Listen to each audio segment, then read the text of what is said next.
Buenos días, mi nombre es Isa Vicent, estudiante de cuarto año de la Facultad de Odontología de la Universidad de Valparaíso, y en la siguiente presentación expondré sobre el alargamiento coronario en la región anterior maxilar, un estudio clínico prospectivo de 6 meses, esto respondiendo a un trabajo de la asignatura de Terapéutica Periodontal 2 en la unidad de Periodoncia Clínica.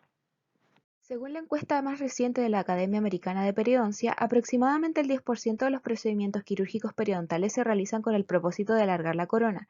La mayor parte de la evidencia sobre este procedimiento se ha obtenido de estudios de dientes posteriores. Este es un método predecible de ganancia en longitud de la corona, pero el logro preciso de un aumento predeterminado es difícil. La cirugía de alargamiento coronario posterior se realiza en general con fines restaurativos. En dientes anteriores es un tratamiento popular para la visualización gingival excesiva.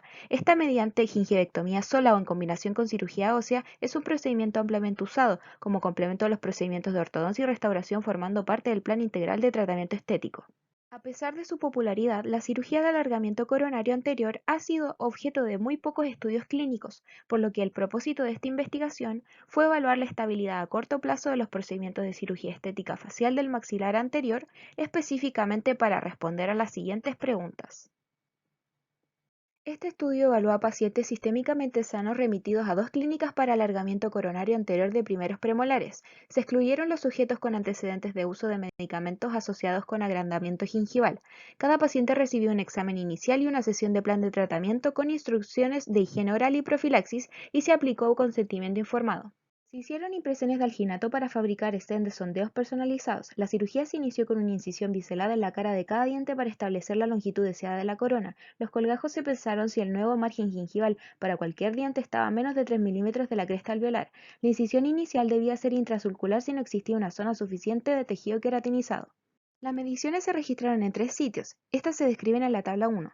Antes de la administración del anestésico, la longitud de la corona se registró perpendicular al borde incisal desde el cénit del margen gingival. Se insertó el stent de sondeo con mediciones de la profundidad de sondaje y la distancia desde el stent hasta el margen gingival, las que se combinaron para determinar un nivel de unión relativa. Después de la administración de la anestesia, se completa una incisión de gingivectomía y se extrae un collar de tejido para establecer la longitud deseada. Posteriormente se realizan las mediciones descritas en los siguientes recuadros. Como medidas postoperatorias, a todos los pacientes se les recetaron analgésicos y 2 veces al día enjuague con clorexidina al 0,12% las primeras 2 semanas después de la cirugía.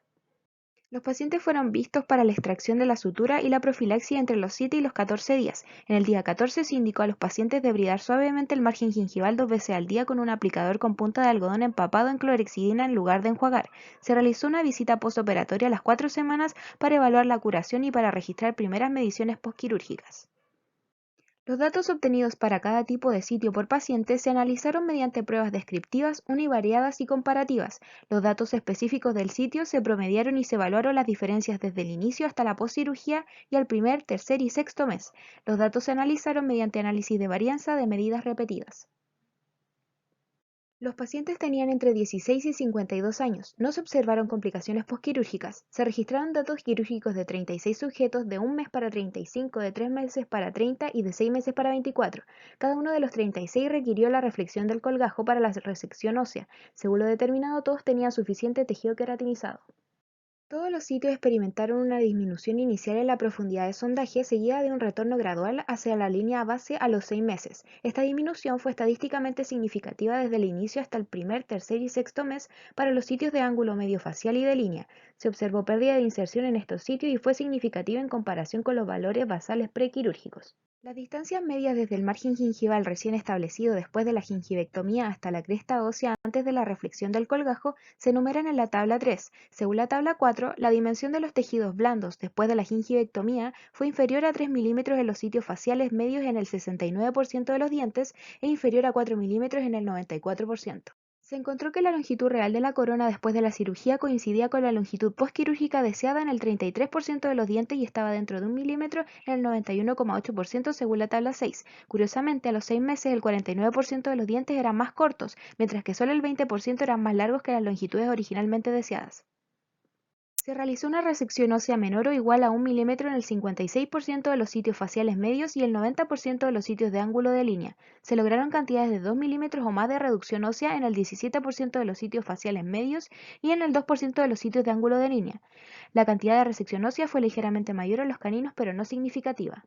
En cada punto de tiempo hubo un aumento significativo en la longitud de la corona en comparación con el valor basal, pero las mediciones al primer, tercer y sexto mes fueron significativamente menores que los valores posquirúrgicos inmediatos. En el caso de la comparación de las alturas medias de la corona entre los intervalos de medición, demostró una diferencia significativa. Para investigar el rechazo tisular después de la cirugía de alargamiento coronario, el cambio en la longitud de la corona de la poscirugía a los 6 meses se trazó contra la posición del colgajo en relación con la cresta alveolar inmediatamente después de la sutura.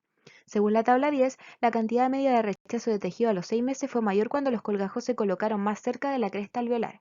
Los cirujanos pudieron lograr sus objetivos establecidos de alargamiento coronario estético o preprotésico durante un periodo de 6 meses.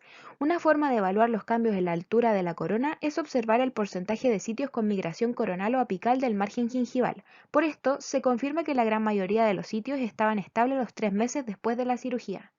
Los siguientes hallazgos expuestos reflejan la tendencia de curación del periodonto a reformar esa dimensión denominada ancho biológico y que una posición del margen gingival postquirúrgico a menos de 3 milímetros del hueso puede provocar un importante rechazo marginal de los tejidos blandos. Se pone en tela de juicio los procedimientos de alargamiento coronario anterior del maxilar que no incluyen cirugía ósea resectiva. A modo de conclusión, si bien la cirugía de alargamiento coronario anterior es una técnica exitosa para obtener la altura requerida de la corona, es necesario extraer el hueso en la cresta alveolar para permitir un ancho biológico suficiente. Además, hay un importante rechazo marginal de los tejidos blandos después de la cirugía, lo que parece estar relacionado con la posición del colgajo en relación con la cresta alveolar en la sutura.